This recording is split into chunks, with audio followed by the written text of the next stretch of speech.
বানাচ্ছি খাসির মাংস। মশলাটা আমি ভাজা করে নেব সব। ভাজা মশলা বেটে আমি পরে মাংসতে দেব।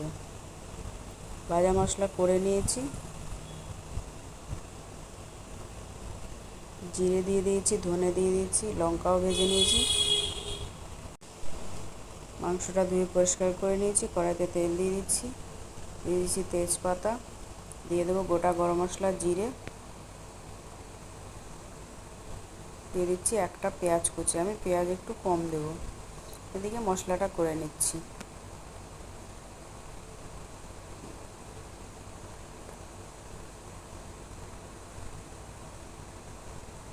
পেঁয়াজটা লাল হয়ে গেছে, মাংসটা আমি দিয়ে দিচ্ছি।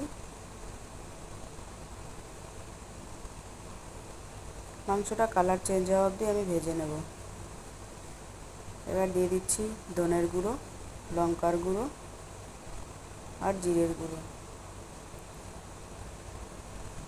মাংসটা অর্ধেক সিদ্ধ হয়ে গেছে। এবার আমি দিয়ে দিচ্ছি লবণ, দিয়ে দেবো ভাজা মশলা, দিয়ে আস্তে আস্তে এবার আমি কষে নেব। কষাটা হয়ে গেছে, জল দিয়ে দিচ্ছি আমি। পরিমাণ মতো জল দিয়ে দিয়েছি।